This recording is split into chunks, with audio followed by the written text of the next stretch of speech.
Today I'm going to talk about one of the best podcasters of all time. Well, in the top five. And it's not Jim Cornette. Also, it's not Chris Van Lee. Chris CVV. Y'all know who he is. I love him. He's up there with them. They actually are the best. But it's a guy that I kind of disliked at first, but kind of liked at first. And this is going to be part of my review. And it's JD from New York.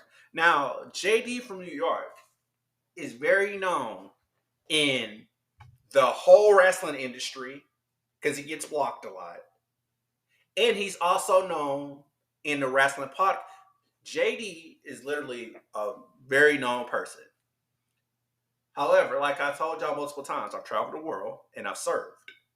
And most New Yorkers are kind of like that.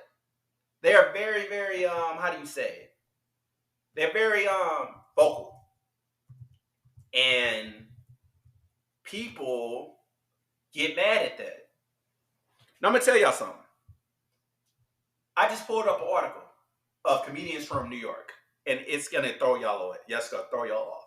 And I can't just say, oh, well, just because they're from somewhere, that's how they act.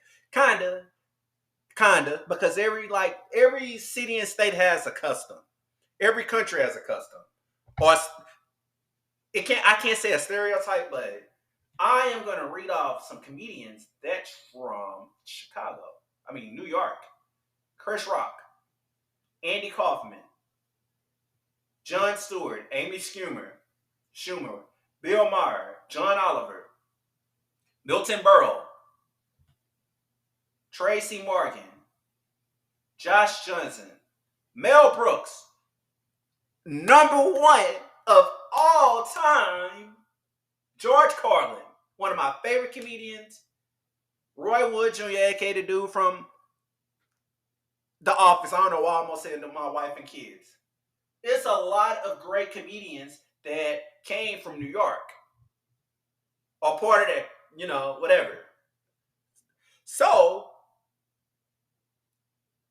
I've also worked with bosses from New York, and they were very, very vocal. I remember working at HEB, and this manager said, HEB is not closed, get the fuck out. And I'm like, oh, okay. Because usually when we announce it, this will be me. Attention all HEB customers and shoppers. This is Milton speaking. The store will close in 2 minutes. Please come down to register 5 and register 10 for your fast and friendly checkout. Thank you for shopping at your neighborhood friendly HEB on the West Sea and Scott, and have a great day. Get it? Every time we did that, people still stood in the store. The police officer was never found, and everything. But when the New York guy did it, everybody got in line. HEB shoppers and customers is so-and-so speaking. I'm going to need y'all to come to register 2. If y'all don't come to register 2 or 5 within a few minutes, you will not be checked out, and the cashiers will leave, and the baggers. Everybody will leave, and we will turn on the lights, and the police will escort you out of here. And it's like, damn, he's being a dick.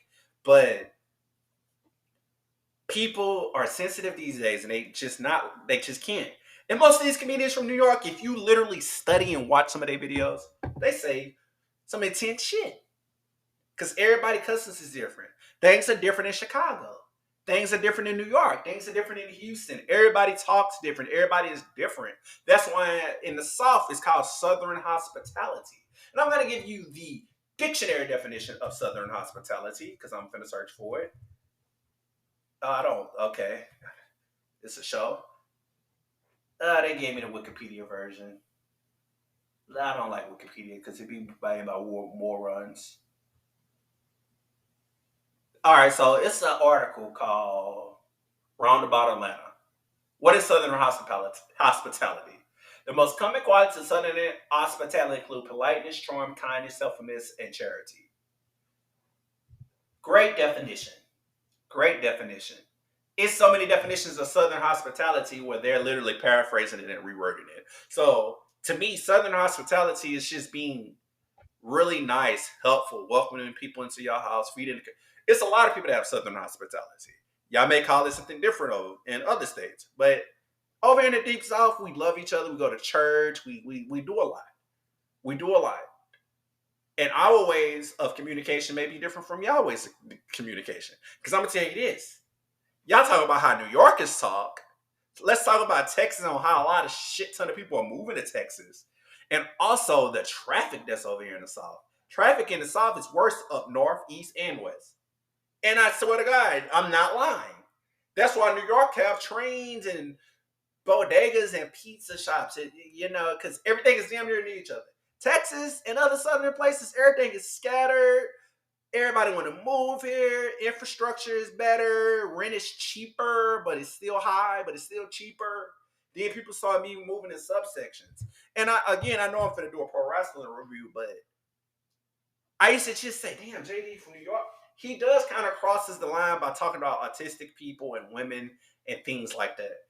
That's not cool, JD. Some stuff you can't do, but I saw it last night in the episode of his podcast. He did say the person he pursued on podcast is really not him, and he must be doing something because he's a pro wrestling commentator for House of Glory, which is a really good wrestling brand. So he doing something in his life. He's consistent in everything, and he doesn't give a shit about what people say. Now, some things he say he gotta excuse it because he do has a bad track record of saying things. But one thing I like about JD is he's authentic, and he loves wrestling, and he's passionate. And he grew up in the wrestling days, whether it was the Attitude Era, or the Hulk Hogan era, or the Cena era, or the Rock. He grew up, so he's passionate about it. And people think he's an AEW mark and complain and cry about JD from New York, but JD from New York is actually a good podcaster. Chi-Town Smart is a good podcaster. And like I said before, people don't listen to Jim Cornette and JD from New York because they think that they are disrespectful. No. They both may be sexist and say some out-of-pocket stuff, but look at people like Howard Stern. Y'all listen to him. Look at other radio hosts. Pretty much every radio host in the world has said something wrong. So, hold on.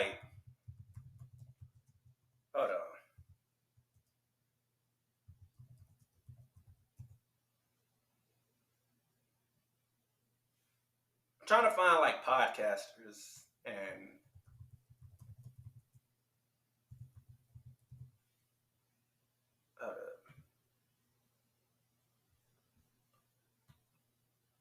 I'm trying to find some canceled podcasters or podcasters that lost their relevancy, but whatever.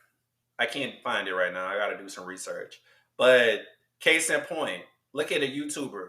A YouTuber that apologized a lot, and YouTuber a lot of people hate. Now this YouTuber is really famous, and I think he's literally the most successful YouTuber. And I'm not talking about Mr. Beast. I'm talking about Logan Paul. Scripted and not in boxing because I think that shit's rigged. But Logan Paul, I wasn't a fan of him. Well, actually, I was a Logan Paul fan, and I heard about the bad things he did, and I'm like, ooh, I kind of don't like that. But again, we're not perfect.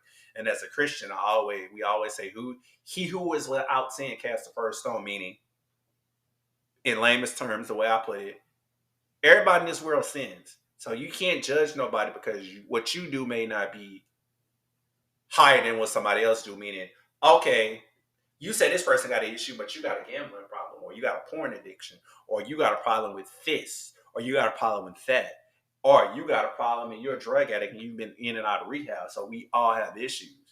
But if a person's issues in this industry that we're in, of the podcast and movie world, just kind of stating some opinions and just a little bit disrespectful, we got to excuse it a little bit. Because most of the time, some people do apologize and feel bad, and they may not know better. As long as this person is not saying a certain race should die, or certain people should die, or should get murdered, or something evil and malice, yeah, being attacking somebody for this or that is bad, but whatever.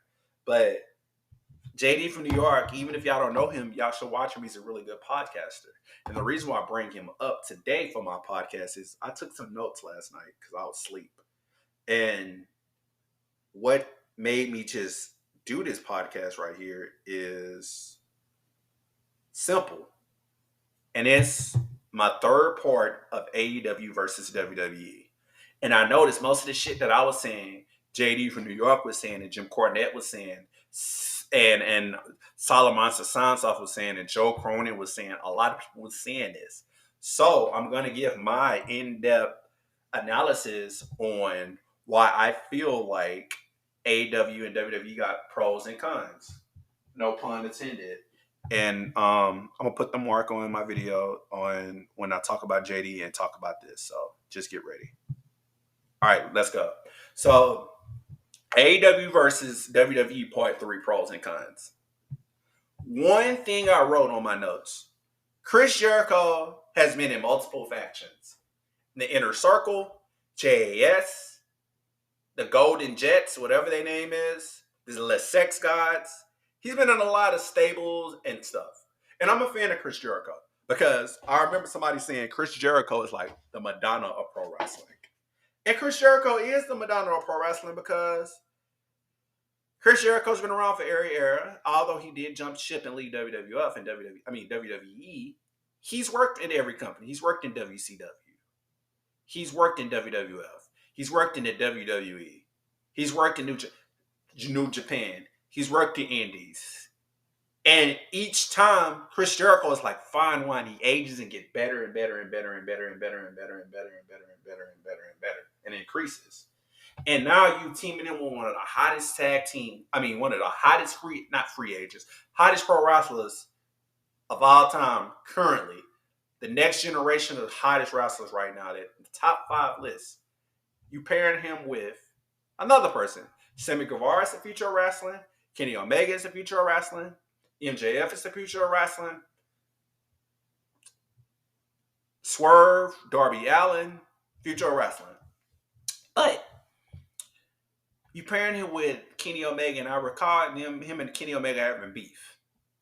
And both guys are kind of known for turning on each other. So, on one spectrum for the next pay-per-view, y'all actually have a mini Jericho reunion. Then you have another match with Paul, a Jericho reunion. I'm sorry. And you have it with Kenny Omega. And then Kenny Omega is going to face Jericho, and Omega is going to face the Young Bucks. Okay, so why is this happening? And another thing that I'm getting annoyed of is the EVPs steady being on television. Bro, I'm tired of seeing the EVPs on TV. Nobody wants to constantly fucking see the EVPs on TV. I'm tired of seeing Matt and Nick Jackson on TV. Kenny Omega is excusable, but kind of not really. Hangman Adam Page. I was kind of mad at the attack Swerve Scott because it's like, damn, can this be over? But damn, it's a good storyline. But can y'all build y'all storyline with somebody else? But hey, if the EVP is trying to push Isaiah Swerve Scott, I'm sorry. Swerve Strickland, I forgot I called him his slave name. If he pushes Swerve Strickland, aka Killshot, let's go. And you better put him in for a world title. Put him in for the world title. But I remember a promo weeks ago or a month ago where Swerve Strickland said, "I'm the only black guy. Let's not push." I'm like, damn, why y'all got to involve race? And the comment section was blowing it up, being racist, being negative, because like JD from New York say, the internet wrestling community is so toxic. It's so toxic. And nothing pleases them. Nothing. And I'm complaining about a lot of stuff in my podcast. I get that. But the amount of bitching and moaning that the IWC does is annoying. They complain about everything from the beginning and the end. I'm just pulling out some notes, but this is a 3-part series, so who knows? So, I don't know, man. I don't know. If we have another Chris Jericho versus Omega match, let it be the last one. I don't want Chris Jericho to make another team or a stable. Let him be on his own, or let Chris Jericho be behind backstage because he knows the business. Let him be backstage. Let him work backstage. He's accomplished a lot. He's won the Undisputed title. He's won the AEW title. He's won a lot of titles. I like it. He's won a lot of titles. He's no Christian Cage. Now, I would like to see him and Christian have a feud in AEW for the TNT title. That wouldn't be that bad. That would be a pretty good team. Even bringing back Trish Stratus, but she's loyal to WWE, but she's a Hall of Famer. And a lot of people that's Hall of Famers have kind of jumped ships to AEW. So just seeing Trish in the storyline with Christian Cage and Chris Jericho would be good. I don't know. I'll bring somebody like Lita, but Lita's dedicated to WWF. I mean, WWF, WWE. So yeah, that's just my complaint. And like I said my gripe about Hangman and a Page. But a good thing about AEW that I'm loving that I forgot to mention, Swerve and Prince Nana. Like, them two right there are a really good combo. I love the dynamic. The chemistry reminds me of, like, when you think of Brock Lesnar, you think of Paul Heyman. When you think of Rock and Sock Connection, you think of Rock and McFoley. When you think of D-Generation X, you think of Triple H and Shawn Michaels. When you think of NWO, you think of Hulk Hogan, Kevin Nash, and Scott Hall. So, that being said, that right there is good. You getting that credibility. You're that superstar that's being built for this dolphin. You're that superstar that's being built for talent in 2024 when MJF leaves. You're that guy that had the whole crowd dancing when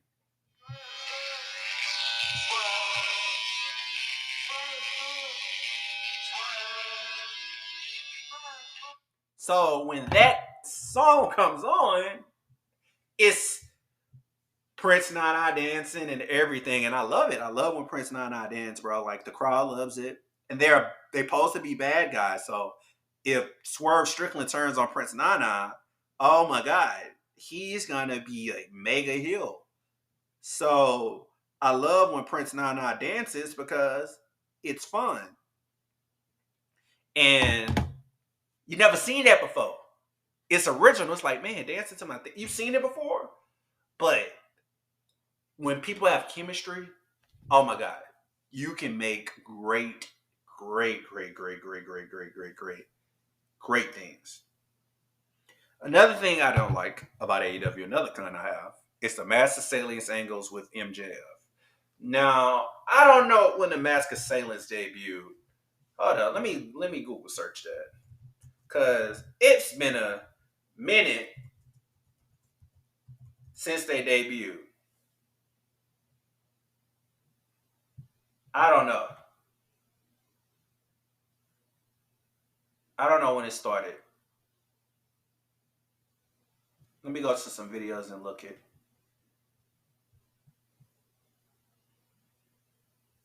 All right, so September 27th. All right, so that's been a couple weeks. That's been a couple weeks, but it's been on and off. So one thing I don't like about pro wrestling right now is, first off, this match is selling angle is being dragged on, similar to MJF having his belt stolen, being dragged on. It's been like a month and he hasn't got his title back. And I remember one time they was doing a promo. It was like multiple times they was doing promos about the belt, and I had to turn the television off. It just said, "Okay, I have a DVR. I'm gonna rewind it." I mean, fast forward, and I still did it. And the segment went on for a long time. I remember one segment went on for 20 minutes. I was so pissed. It's like, dude, just get the title. Get the title. Find somebody that'll support you. Get the title. And also, why the Mask of Salience didn't get the title. If I would have had that, what I would have did creative wise, I would have had the Mask of Salience steal a title back, throw it in and give it to MJF, and help him win against Jay White. Well, the pay-per-view ain't occurred, but get his title back. Jump him. Because it could be a lot of people. Some people say it's Jack Perry. Some people say it's Roger Strong. I don't know who it is, but whoever it is, it just need to be revealed. And what I'm about to say may be kind of, it's not mean, but it's real. So here go the real alert in 3, 2, 1. We lost Wyndham Rotunda, aka Bray Wyatt. And that Uncle Howdy and Bray Wyatt storyline was pushed for a minute. And I hate that Bray Wyatt died because I wanted to see how this story could have occurred. People say it's Bo Dallas. But the thing about pro wrestling is you got to stop dragging stories on. I think it was a storyline with Ali or somebody when he was a mysterious person leaking stuff. And Ali mentioned it. And the storyline stopped because Ali got injured. And it's just a lot of storylines that just stop occurring. Or the person goes to a different company. You have a storyline, and you put this person in a different company similar to Ali and Dominic. Then there was another storyline where another wrestler was scheduled to face somebody. Like, if you feel like something need to occur, let it happen. Similar to CM Punk and Chris Benoit. That's been teased for months. That would have put that ECW show on the map if they would have did that before instead of pushing Big Show. If we would have had CM Punk versus Chris Benoit at a previous WrestleMania before that horrendous incident, that would have been a banger. That would have been a great match. And it sucks that pro wrestling drag on storylines and people literally die, get injured, or go to another promotion, and y'all got to rewrite the whole script. If I was y'all to tease that storyline, don't rush it, but don't make it slow. Like Survivor Series. When you think of Survivor Series, you think SmackDown versus Raw. You don't think the Judgment Day versus Team Cody Rhodes. Or if it's Cody's story to be champion, why Cody not going after Seth Rollins? How come Cody can't go after Seth Rollins, beat Seth, because he has beaten Seth, clean, let him qualify against against Seth, win the title, and then at this Survivor Series, if Cody won a title prior, at last pay-per-view or pay-per-view before that, it could have been Cody versus Roman. And then y'all could have kind of made it a unification match or something. Or, and a match goes dirty. And Cody's obsessed, and at Royal Rumble, he tries to do it. Or at Elimination Chamber, he tries to do it. Or he gets drafted to SmackDown. Like, when Kevin Owens was drafted to SmackDown, and Jey Uso was SmackDown to Raw, I was mad because Jey Uso was the hottest thing on SmackDown. Especially with the absence of a Roman. Now, Jimmy Uso and Solo is good, but Jey is the star of that faction. Now, if you bring Jacob Fatu or somebody else bigger, yeah. Cena's a part-timer, so you really don't have many big stars. Y'all just buried LA Knight. So, y'all buried Jey Uso many times, but Jey Uso can get back up. But y'all buried LA Knight, meaning his momentum is gone, and he may never, ever in his life have a chance for the title, because when the Royal Rumble comes, when MJF debuts, everybody going to be talking about MJF or Jey Uso or Cody Rhodes. They're going to forget all about LA Knight, and I kind of hate that. But that's one thing I don't like. Like, yeah. And one thing I do like is MJF's open challenges. It gives his title credibility. He's the most credible world champion in history, even if he's a scumbag, according to his gimmick. But I like the open challenges. John Cena did it. A lot of people has did open challenges. And I call it open challenges because anybody that want to open up and face MJF, he said, okay, good. Now, another thing I don't like is this. The ROH situation, meaning MJF should beat the throne of the title and give it to somebody else. Because I could have sworn the Guns, he lost against the Guns for the AEW World title, and they cheated. Now they're facing each other again with a partner of his choosing. First off, that belt should have been dropped. Because Samoa Joe dropped his ROH television title. So basically, that's just saying screw the company and screw you and screw the legacy. But although I kind of like it, and Joe has been a badass in all companies, but one thing both companies got to stop doing is giving people that's lost or who had multiple opportunities a chance at the title. It's similar to Orange Cassidy. He won the international title already and had a good reign. Now he's back as champ. I don't want to see that. Darby Allin, don't want to see that. Samoa Joe versus MJF, I don't want to see that again. I want him to face somebody fresh.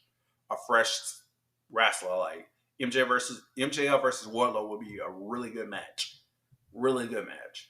Or whoever this so-called masked assailant is, if it's somebody he's never faced, yeah. Or if it's a wrestler that had a really good gimmick change and improved in the ring like Jack Perry, then we could put him down with MJF. But having the people that lost compete for titles, it just sucks. I just hate it. I don't want to see MJF versus Samoa Joe again. But that's just me personally. Christian Cage versus MJF for a title unification match will be it'll be a good match. And both of them on the mic is gold. But I think they faced each other before. I don't know if it's been for the title, but if it has been, Christian Cage has been built. So Christian kind of don't count in that category.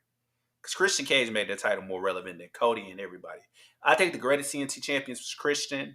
I'm sorry, let's put this shit in order. Brody Lee and Christian. Because, God rest his soul, but if Brody Lee was still alive, man, the feud with him and Christian would be so good. Kind of scared of Christian getting that angle with somebody from Dark Order. Because he's going to talk shit about Brody's death. Another thing I don't like from both brands. These factions annoy me. BCC annoy me because I don't know if they're the good guys or the bad guys. Like the one episode, they was attacking the bad guys. In another episode, they was attacking the good guys. Then they were the good guys. Then they were the bad guys. It's like juggling. Like, TK, make your mind up on the BCC. Or just break them up. Or give them another name. Because Black Cool Combat Club is made by William Regal. He's no longer there anymore. So, what's going on? And then I remember they had a feud with Don Callis. I don't know, man. This is now Don Callis has another faction. And then Jake the Snake Roberts has a faction. But the faction he has, they were formed. But why? He didn't give us no reasoning. And my boy can barely talk. You can barely hear him on the mic. Like, what the hell? And another thing I don't like. A lot of fans gonna hate me. Oh, well, kiss my ass. But the Judgment Day. I'm sick of the Judgment Day.